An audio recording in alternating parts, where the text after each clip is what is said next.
Alrighty, I guess we'll go ahead and get started talking about maintenance. Alright, so good afternoon. My name is Andrew Anderson. My wife Rebecca and I own Basin Lake Maintenance. We're just south of Atlanta in Peachtree City. And we did not get our start in maintenance. We actually started with Flying Club with that beautiful aircraft back there we call Jenny. So we've known PA-32s for a while, even before we started that Flying Club. I've been in aviation about 20 years, mostly aviation safety background. Graduated Embry-Riddle, and then after 20 years decided to kind of start our own businesses together. So we bought an existing maintenance shop because the Flying Club that we had in the charter that we were running needed a lot of maintenance. And the only way we could keep that running was kind of controlling that ourselves with our own maintenance shop. So we bought an existing maintenance shop owned by Vic Syracuse. He's really well known in the experimental world for building airplanes and vans, RVs, things like that. So we've kept that going, but we've also introduced our fleet of Piper aircraft and then other people's Piper aircraft into our repertoire of work. So we've grown it quite a bit since we took over the maintenance business and wanted to come out here and support the PA-32 owners. So just a couple things I'm going to talk about. Like I said, we got our start with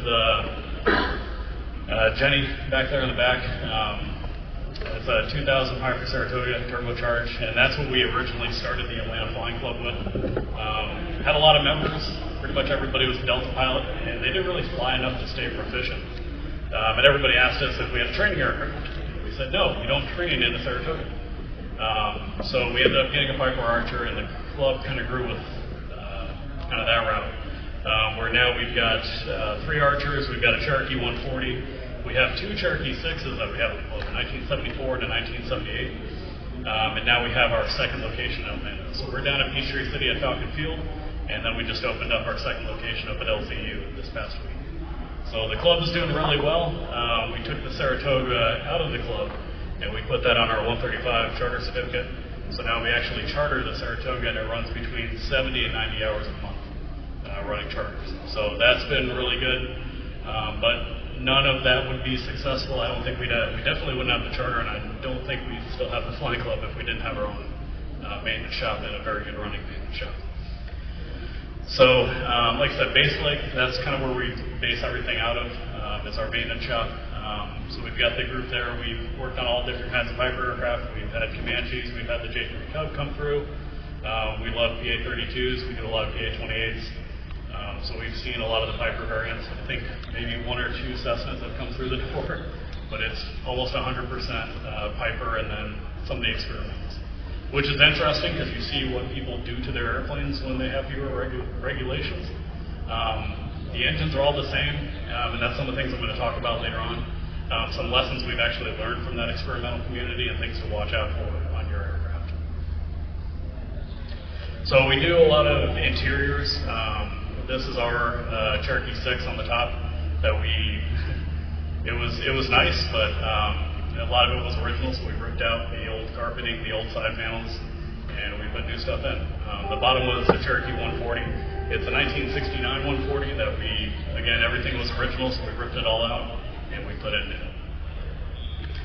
We also do a lot of avionics panels. Again, this is the Cherokee 6 that we have parked outside. It had a hodgepodge of different things. It had a radar altimeter in it. So we ripped all that out and put a nice new panel in there. So we do a lot of avionics upgrades, a lot of interiors. Also, obviously, we do the inspections and any repair work that needs to be done. But the main thing I'm going to talk about is preventive maintenance today. And so it's easy when something breaks and you need it fixed, right? You bring it to a shop, hey, I know what's wrong with the airplane. The challenge is when you bring it through your annual inspection is to find the things that could go wrong in the next 50 to 100 hours. What's going to fail you in the next year? You don't want to have, most of the PA-32s, they're family airplanes. They're going on a trip somewhere. You don't want to have that not work when you're going on your family trip and now you got to drop. There's nothing worse, I think, for an airplane owner in one of these cases. So doing the right preventive maintenance, and that's really what we focus on. We go through a lot of pretty detailed inspection checklist. So we take it out of the Piper service manual and then we expand on it, different things to look at. And our own experience with maintaining our own aircraft, I think kind of lends to the inspections that we do and how thorough we are. And this is, I share this so that you guys are kind of looking at it the same way. Find out what your maintenance shop is doing. Find out what they're looking through on your aircraft. If they're not, for the annual, if they're not pulling the seats out, every panel is being opened, and it looks like it's been completely disassembled, they're not doing a good annual. You want to find all these things, and it may be painful when it goes in for an annual and then you find a lot of things wrong. It's more painful when you have to fix it on the road, you have to cancel a trip, and we kind of, I say we joke about it, but even on our Saratoga, if the tires don't look like they're going to make it another 50, 100 hours, cool, just change them. The tread doesn't have to be worn beyond the serviceable life or anything like that, just change it. Because changing it right there when I have the guys looking at it is so much cheaper than blowing a tire somewhere away from home and trying to find the tire, trying to find somebody that can change it. Now I have my own plans disrupted, so it's tough sometimes with the proper annual and some of the money that comes out during the annual inspection, but it's going to save you headaches going on down the road if you're doing it the right way. So with our own flying club, we've been running at 99% dispatch reliability, which I've been in other flying clubs before, and this is why we started our own. That's unheard of, to not have any maintenance cancellations. Now that our fleet has grown to 5, 6 aircraft now, and it's because of the level that we maintain. Even more so in the charter, that's an airplane that I can't have down, much less have anything break on it. So now we get to the point we put 8 guys on a 100-hour and it takes 2 days. You can do things a lot faster if you skip things on the checklist. But then you're only doing yourself a disservice when that aircraft is going to have a failure or something's going to break. And back to the FAA this morning, that's where a lot of the accident reports come from. Engines rarely catastrophically fail. They're going to give you warning signs. There are things that are going to start to happen before it just breaks. So looking for those warning signs, opening up the airplane, really getting into the detail is what could save your life, not just your trip. So that's why I stress the importance of all the preventive maintenance that you do. Do a thorough inspection, fix everything that needs to be fixed on it. It's gonna save you a lot of time and a lot of headache. So some of the other things that we've been able to do, obviously with having our own shop, we've been able to do kind of our own upgrades and some things that I think were good. We went down a wormhole with trying to add a standby generator to our Saratoga. I still want to do it to the 6. BNC is not making that anymore, so we had to find one off of a salvage Bonanza. We had to send it to BNC, have them overhaul it, get all the paperwork, the 8130s, and then we could install it on there. But that was something where we only had the alternator, and early on in that Saratoga's life, I don't know, I had 3 alternator failures. And if you have air conditioning on your Saratoga, you may have experienced similar things because that flywheel is not designed to hold 2 belts.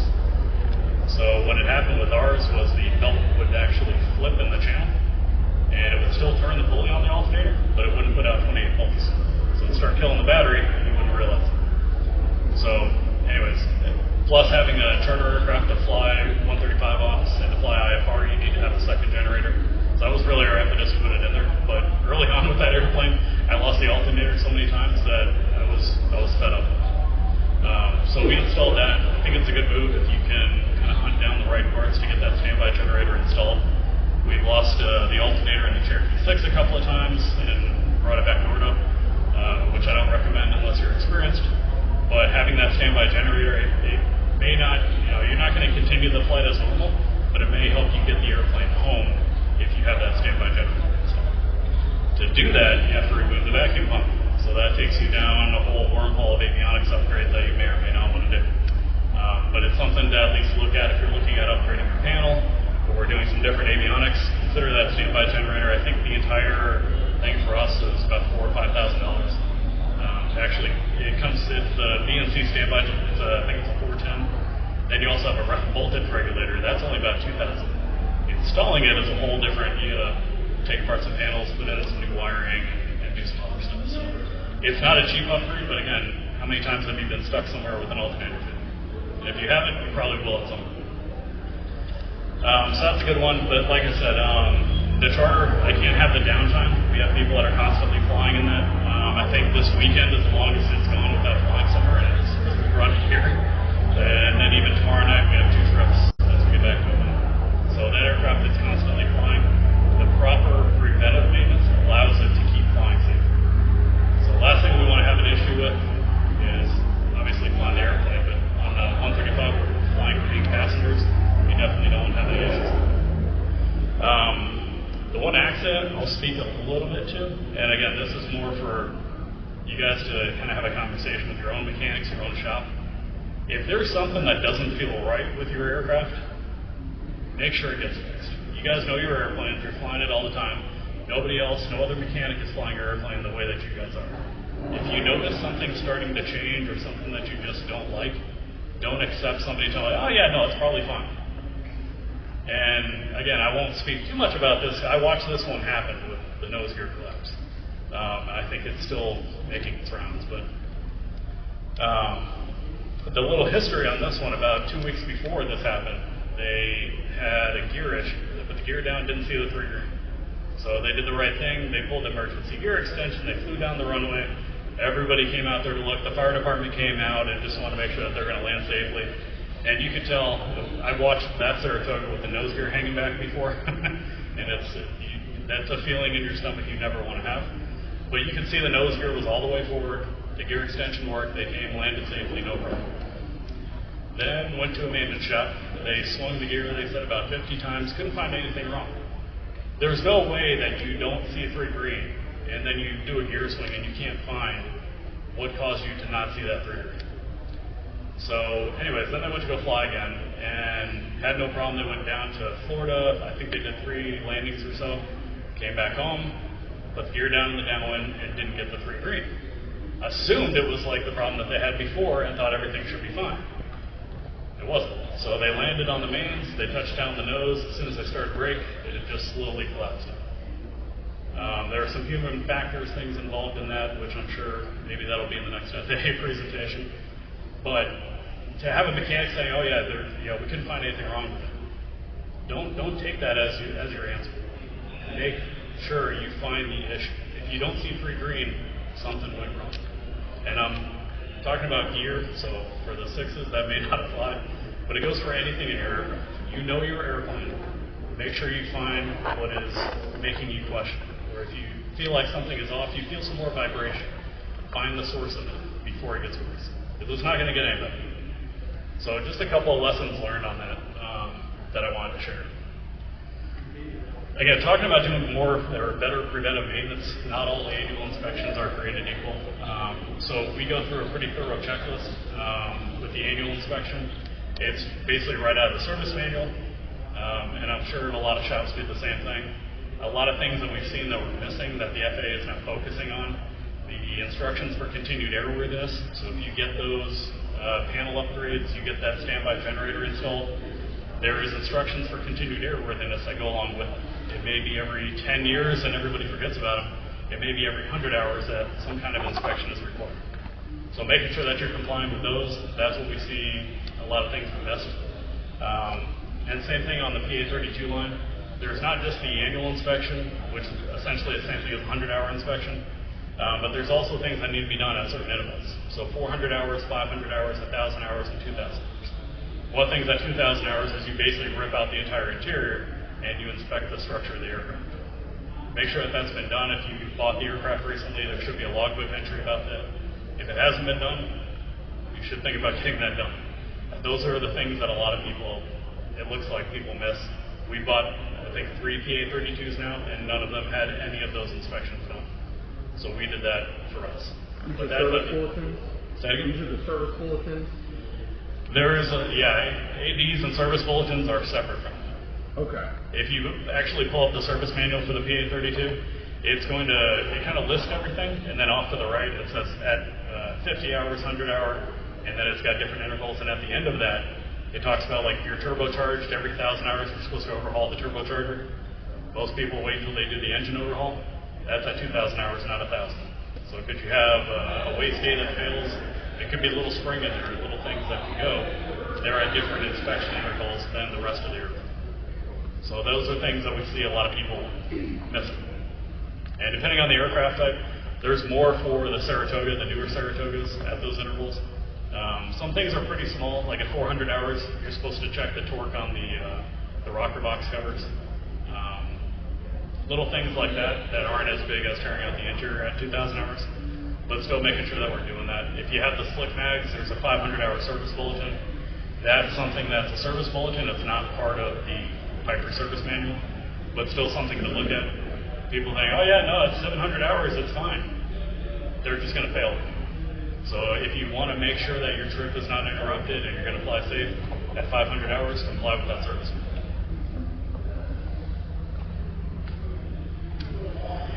Documenting it, this was my pet peeve from being a pilot. We would take our aircraft when we first got into other maintenance shops, and I judged their work completely on the paperwork that they got, and the detail of logbook stickers and how it was organized. So whether that was right or not, that was the perception that I judged the maintenance shop on. So that's one thing that I make sure we present well to our customers. But also, you should have a summary of all these things that are life limited, whether it be calendar date or hours. So having some kind of summary, showing overhaul when things are due. Everybody has a different way of keeping track of things like that. But just have some kind of system that you can keep track of where you're at as you're flying. How far are you from your next TBO? Some of these required inspections that need to be done. Just doing an annual once a year if you're flying 300 hours a year is not going to cut it. You need to do more regular maintenance. So just an easy cheat sheet to keep track of when maybe the magnetos are due. Trying to think of some other stuff. The ELT battery is one that gets missed a lot. Engine and airframe hoses, if you don't have the Teflon hoses on your engine, those should go every 10 years. They should get replaced. Now you can just throw Teflon hoses on them. But those are things that you just don't want to have wear out and fit. Same thing, airframe hoses. A lot of the sixes now they're getting up there in age. If the hoses for the airframe haven't been replaced, which are the fuel lines and brake lines, think about getting those replaced. They're maybe $800 for the entire kit to replace all those hoses. It's not cheap, but it's going to save you a lot of headaches later on down the road. So with this, you should get a separate entry. We've seen a lot of, and again, from us buying our own aircraft, but also aircraft that come through our shop. Sometimes they'll combine the prop and the engine logbook entry together. Should be separate logbooks for all three. So just make sure that if you take your airplane to a shop, you should get 3 stickers: airframe, engine, prop. I know this is basic, but we've seen a lot of this come through our shop lately where we had no history on the propeller, and they tried to put it in with the engine. It's different TBO intervals. You can do upgrades to props. You can change all these things out, and you should have a separate logbook for each of them. The other thing I've seen a lot lately is the full AD list. So a lot of shops, a lot of mechanics, they may run the recurring AD list. So there's the big ones that we see on these. There's the oil cooler one. If you have a fuel injected engine, then there's an AD for the fuel lines to make sure that they're secured. The air filter, the paper air filter, those are the kind of regular recurring ADs. If you're only running the recurring AD list, then you miss like the one-time ADs. The wing spar, for example, which may turn into a recurring one, we'll see. But there's a lot of one-time ADs for the airframe and the engine that may be published by the manufacturer, or they're service bulletins that become ADs. But if your shop is only running the recurring AD list, you're going to miss those. And then the aircraft technically isn't in compliance number. So just things to check on, because we've seen a lot more of those where I'll look in somebody's logbooks and I'll see a whole recurring AD list, everything is signed off, that's great. But then the wing walk, I think it was a wing walk AD, it might be for the 28s. That was issued in 2023 is not in, because they missed it. They're not looking at the one-time ADs, they're looking at the recurring list, and that's easy. So make sure that they're not missing anything on your aircraft. Some things that we found on other customers' aircraft and then even our own aircraft. This one here, I tried to show without showing the whole video, but this is a PA-28-140, so a Cherokee 140, and the owner had a pre-buy done and didn't find anything really wrong with the aircraft. I say fortunately he had the avionics stolen out of the aircraft and brought it to us to basically do a panel upgrade. And we ended up doing a lot of work to the airplane that he probably would have ended up in a field maybe 20 to 30 hours later. He had a dead cylinder on number 3. I think the exhaust valve was cracked. Trying to think of what else we did to damage the airplane, but really did a few other things. Just looking through the aircraft, a lot of the rivets are painted, and then all of a sudden you get to these shiny rivets in the tail. Why are the rivets not painted? So then we looked through the logbook. There was nothing about any kind of repair needing the tail of the aircraft. When we looked at the hinges, there were Cherry Max rivets in the hinges, not solid rivets. And there was nothing in the logbooks about any of these repairs being done. So when we looked through it, we put it all together. Basically, the repair was done correctly to an extent. We replaced the rivets in the hinges with solid rivets.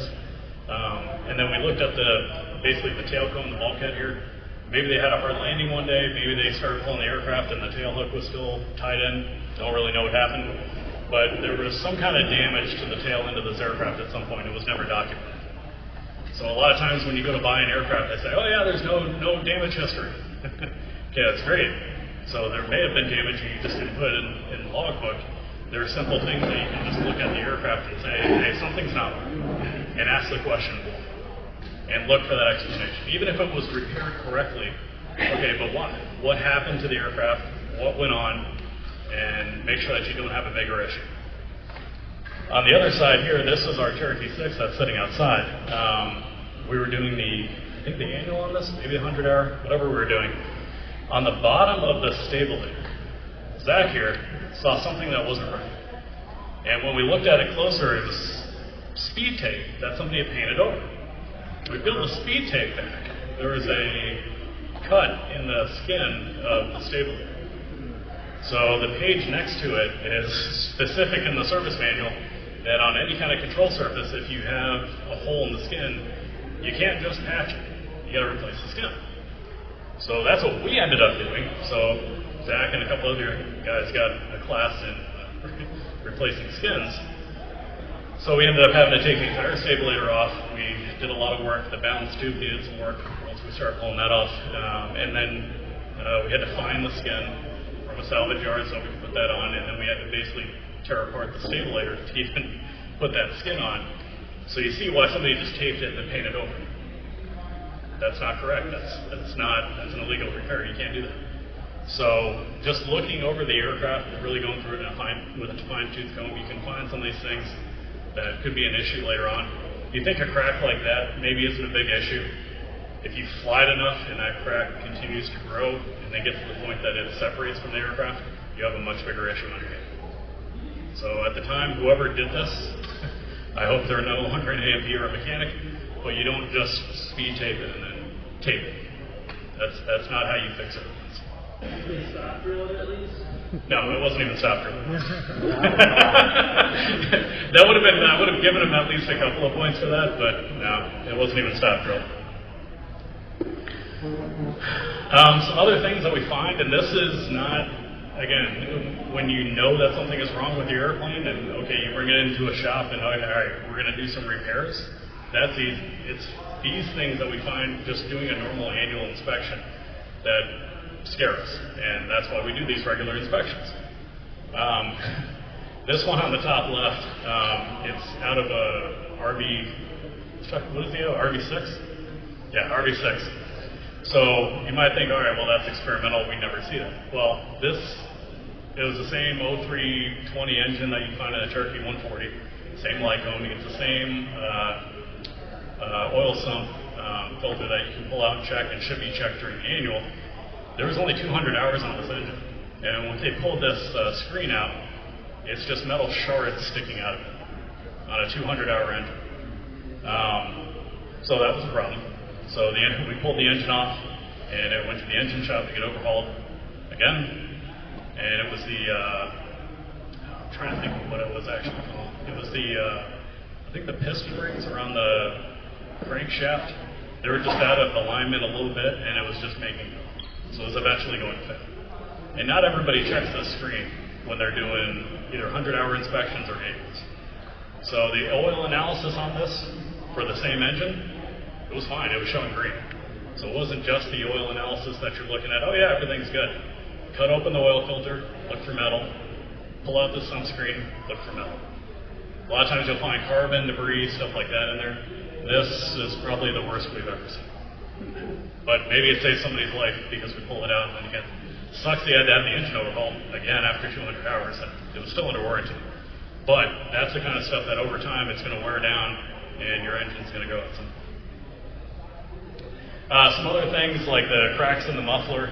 Again, it's holding together just barely, and it looks like it had been welded previously. This is something where, okay, you find a crack maybe around the heat shroud or down by the muffler, the exhaust manifold, but what caused the crack? You find a lot of other cracks around the engine port. Is your prop out of balance? Why is your engine running rough?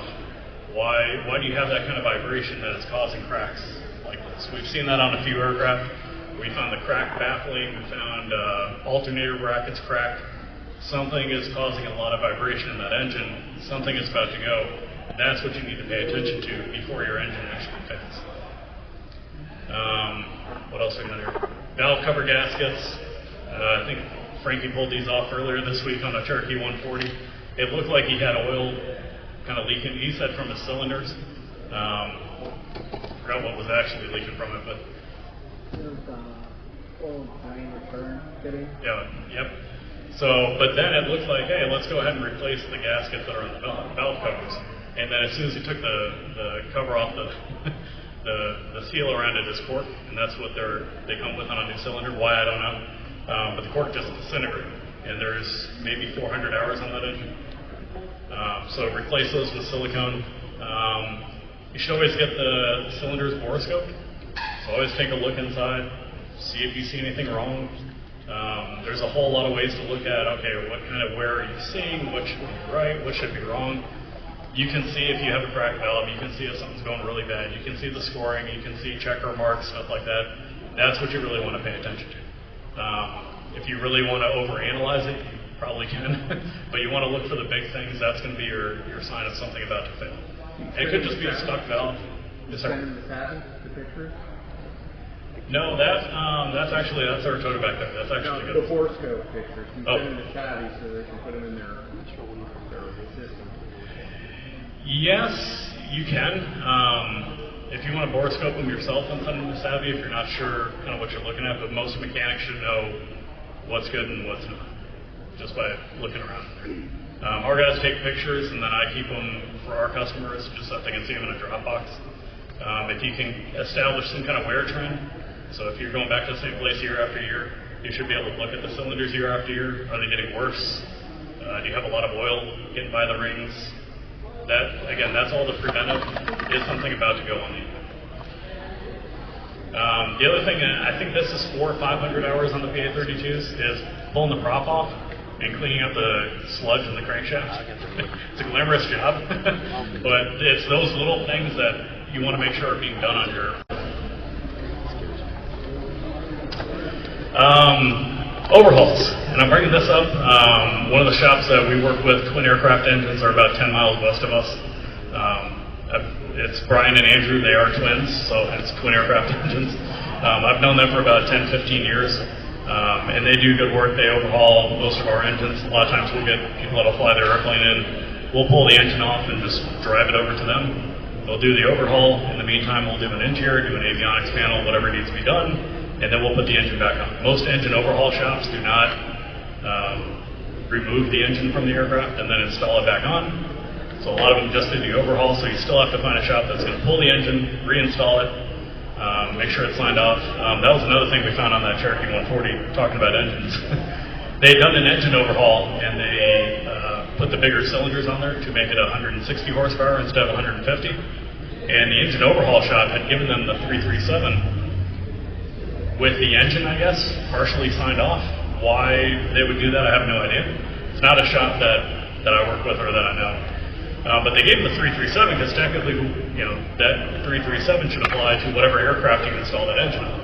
So just because a shop overhauls the engine doesn't mean it's going to go right back on the same airplane. So that should have been completed by the installer, and it was never signed off. Come to find out, they never did the STC and had all the paperwork to make that engine legal to be on that Cherokee 140. Because you're upgrading the horsepower, you're changing a few things, never had the STC. I tried to track down who installed it. The mechanic passed away like 5 years ago. So we went through a lot of research to find out basically they did a couple of illegal things on that aircraft. So looking at paperwork, and that's why I highlight this as an aircraft owner, make sure you see all these things. Anytime you modify something or there is an STC, yes, there should be the STC paperwork. Yes, there should be the FMS that you put into the POH. And there should be a 337 that is fully signed off and completed and given to the FAA. If you're going to buy an aircraft, you can go online and just Google, I forget the actual website, just Google FAA Blue Ribbon Package, And the FAA keeps a log of all of the ownership documents and all of the 337s for every U.S. registered aircraft. You can request that when you get a new airplane, or if you're looking at buying one. They have, it's like $20. They'll give you the whole history of that airplane if you want to see what was done to it. So whenever you do have any repairs to your aircraft, especially the engine overhaul, make sure you guys are looking at the 337. Blanks are a red flag. Make sure it's signed off. If you're paying cash for a plane, make sure you do that because it'll show liens against the airplane as well. Yeah, we can get into buying and selling airplanes. We can forget about that. You definitely want to do your research, and even all the airplanes that we've got, I mean, we did a pre-buy, we did a title search, the whole thing. And even on this Saratoga one, we went to go put it on a 135 certificate. I think it was the LED lights. Oklahoma City didn't have a copy of the 337.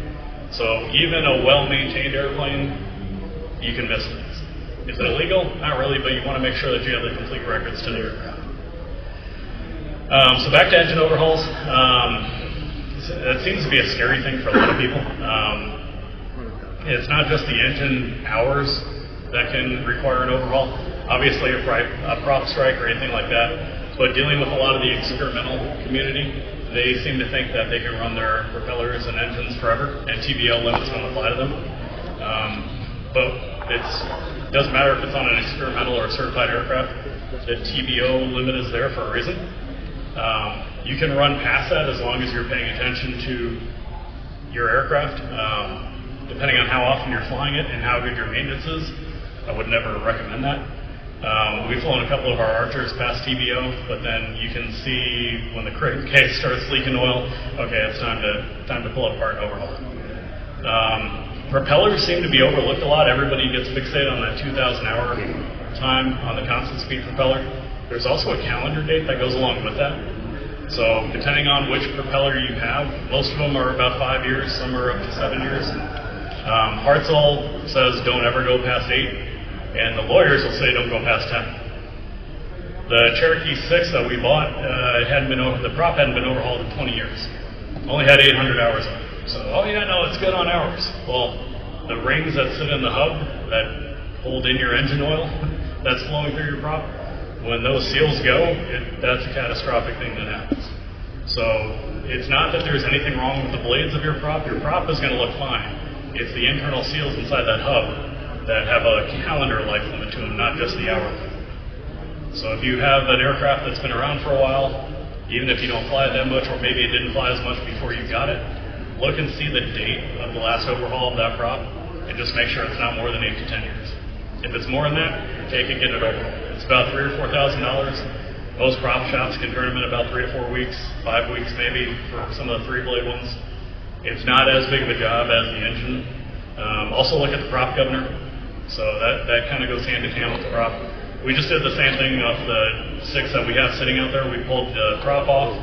We pulled the prop governor off. We sent it to the shop. The shop called, yeah, your prop governor is shot. All the gears inside are toast. Didn't even know that. We didn't have any performance issues with the airplane. But the last time that the prop or the governor had been overhauled was about 21 years ago. So I guess it's due. So we're getting a new prop governor. So it's not something that we want to do. It's not even something that we're having problems with. But at some point, it was gonna cause us problems or kill something.